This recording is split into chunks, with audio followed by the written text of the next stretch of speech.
ईमानदार लोग गरीब और बेईमान लोग पैसे वाले क्यों होते हैं, इस कहानी को समझना।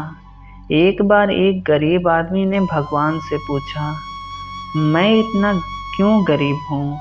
भगवान ने कहा, तुम गरीब हो क्योंकि तुमने देना नहीं सीखा। गरीब आदमी ने कहा, परंतु मेरे पास तो देने के लिए कुछ भी नहीं है। तब भगवान ने कहा, तुम्हारा चेहरा एक मुस्कान दे सकता है, तुम्हारा मुंह किसी की प्रशंसा कर सकता है, या दूसरों को सुकून पहुंचाने के लिए दो मीठे बोल बोल सकता है। तुम्हारे हाथ किसी जरूरतमंद की सहायता कर सकता है, और तुम कहते हो तुम्हारे पास देने के लिए कुछ भी नहीं है। तो दोस्तों, वास्तव में हम में से कोई भी गरीब नहीं है। आत्मा की गरीबी ही वास्तविक गरीबी है।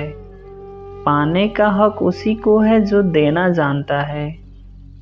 धन उपार्जन बुद्धिमानी से होता है, शारीरिक श्रम से नहीं। साहसपूर्वक खतरे उठाने वाले लोग अवसर का फायदा उठाते हैं, चाहे वे ईमानदार हो अथवा बेईमान। जोखिम उठाने से डरने वाले कायर लोग असफल होते हैं, चाहे वे ईमानदार हो अथवा बेईमान। अमीर मानसिकता वाले लोग पुरस्कारों पर ध्यान केंद्रित करते हैं, खराब मानसिकता वाले जोखिमों पर ध्यान केंद्रित करते हैं। हम यहाँ केवल सकारात्मक सोच के बारे में बात नहीं कर रहे हैं, हम दुनिया को देखने के अभ्यस्त तरीके के बारे में बात कर रहे हैं। गरीब लोग डर से आते हैं, अमीर लोगों की आदत होती है कि वह चाहते हैं कि पैसा उनके लिए काम करे। अमीर लोग पैसों को निवेश करते हैं, इससे कमाई कर उस पैसे को कहीं और निवेश करते हैं। इस तरह वह आराम से करते हैं और पैसे उन्हें और पैसा कमा कर देता है। सबके अपने अपने गम हैं, किसी के भी गम कम नहीं है। तो सबसे अच्छा तरीका है कि अपनी ज़िंदगी जियो आराम से, और एक आसान तरीका है खुश रहने का। अगर आप कुछ पाना चाहते हैं और वो चीज़ आपको मिल जाए तो अच्छी बात है, लेकिन अगर ना मिले तो और भी अच्छी बात है, क्योंकि इसका मतलब है कि ईश्वर ने आपके लिए कुछ और सोच रखा है और वो इससे भी ज़्यादा अच्छा होगा। और अब कभी भी ऐसा मत कहिए कि हमारे साथ ही ऐसा क्यों होता है, क्योंकि ऐसा आपसे पहले भी कई लोगों के साथ हो चुका है और आगे भी इस ग्रह पर होता रहेगा। जिस प्रकार से प्राकृतिक मौसम में बदलाव आता है, ठीक उसी प्रकार से जीवन में भी सुख दुख आता रहता है, वह कभी अस्थायी नहीं रहते हैं। इस संपूर्ण संसार में कोई भी व्यक्ति महान नहीं जन्मा होता है, बल्कि उसके कर्म उसे महान बनाते हैं। जीवन में कभी भी गुस्सा या क्रोध ना करें, यह आपके जीवन को ध्वस्त कर देता है। परिवर्तन ही इस संपूर्ण संसार का नियम है, इसलिए व्यक्ति को कभी अपने वर्तमान पर घमंड नहीं करना चाहिए। जिसने जन्म लिया है उसकी मृत्यु निश्चित है, और मृत्यु के पश्चात पुनर्जन्म भी निश्चित है। मनुष्य का संपूर्ण शरीर 5 तत्वों से मिलकर बना है: अग्नि, जल, वायु, आकाश और पृथ्वी। और अंत में उसके शरीर को इन्हीं 5 तत्वों में विलीन हो जाना है। व्यक्ति को अपने आप को सदैव ईश्वर को समर्पित कर देना चाहिए, तभी वह दुखों और चिंताओं परेशानियों से मुक्त रह सकता है। हे पार्थ, मैंने और तुमने अपने कर्तव्यों को निभाने के लिए धरती पर कई अवतार लिए हैं, लेकिन मुझे याद है और तुम्हें नहीं। वासना, क्रोध और लालच नरक के 3 दरवाजे हैं। जो मनुष्य जिस देवता का विश्वास के साथ भक्ति करता है, मैं उस व्यक्ति की उसी देवता में दृढ़ता बढ़ा देता हूँ। सभी काम छोड़कर बस भगवान में पूर्ण रूप से समर्पित हो जाओ, मैं तुम्हें सभी पापों से मुक्त कर दूंगा। कर्म करो, फल की चिंता मत करो। भगवत गीता की सबसे बुद्धिमान संदेश है ये। आज हम केवल पैसे, बेहतर घर, कार और सुरक्षित भविष्य के लिए काम कर रहे हैं।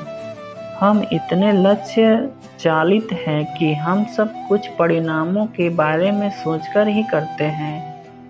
यह एक ऐसी चीज है जिससे हमें बचना चाहिए, केवल इसलिए कि यदि अपेक्षाएं पूरी नहीं होती हैं तो दर्द अवश्यंभावी है। इसलिए काम करते रहें और बदले में कुछ भी उम्मीद न करें। जो व्यक्ति मैं और मेरा इत्यादि की भावना से मुक्त हो जाता है, उसे जीवन में शांति की प्राप्ति होती है। आत्मा ज्ञान की तलवार से काटकर अपने हृदय के अज्ञान के संदेह अलग कर दो। अनुशासित रहो, उठो और कार्य करो। यह जीवन में ना कुछ खोता है ना व्यर्थ होता है। जो लोग परमात्मा को पाना चाहते हैं वह ब्रह्मचर्य का पालन करते हैं। भगवान कृष्ण कहते हैं कि मैं इस संसार की सुगंध हूँ, अग्नि की उष्मा हूँ और समस्त जीवित प्राणियों का आत्मा स्वयं हूँ। बुद्धिमान व्यक्ति कभी भी कामुक सुख में आनंद लेते हैं। वह सदैव मोक्ष की प्राप्ति में लगे रहते हैं। वह जो सभी इच्छाएं त्याग कर देता है उसे शांति की प्राप्त होती है। संपूर्ण संसार में जब अधर्म और पाप बढ़ता है तो मैं धर्म की पुनः स्थापना के लिए धरती पर अवतरित होता हूँ। जैसे अंधेरे में प्रकाश की ज्योति जगमगाती है, ठीक उसी प्रकार से सत्य की चमक भी कभी फीकी नहीं पड़ती। इसलिए व्यक्ति को सदैव सत्य बोलना चाहिए। मैं सभी प्राणियों के हृदय में विद्यमान हूँ।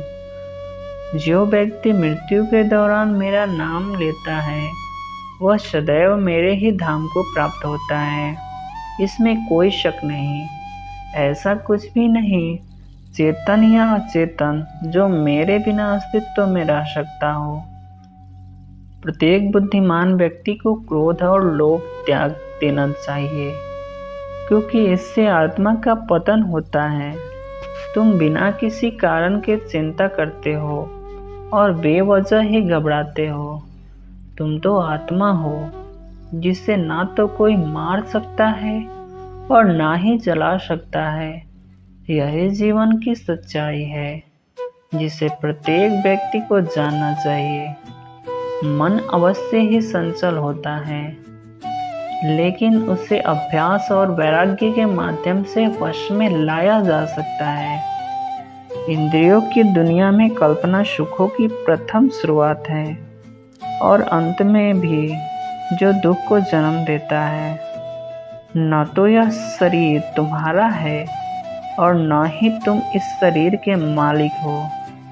यह शरीर पंच तत्वों से बना है: अग्नि, जल, वायु, पृथ्वी और आकाश। एक दिन यह शरीर इन्हीं 5 तत्वों में विलीन हो जाएगा। तो मित्रों, इस पोस्ट को आपको भगवत गीता कोर्स इन हिंदी के बारे में बताया गया है। उम्मीद करते हैं कि भगवान श्री कृष्ण द्वारा बताए गए इन गीता के उपदेशों को आप जरूर सुने होंगे और आपको अच्छा लगा होगा। यदि अच्छा लगा हो तो लाइक करके दोस्तों के साथ शेयर करें और चैनल को सब्सक्राइब करें।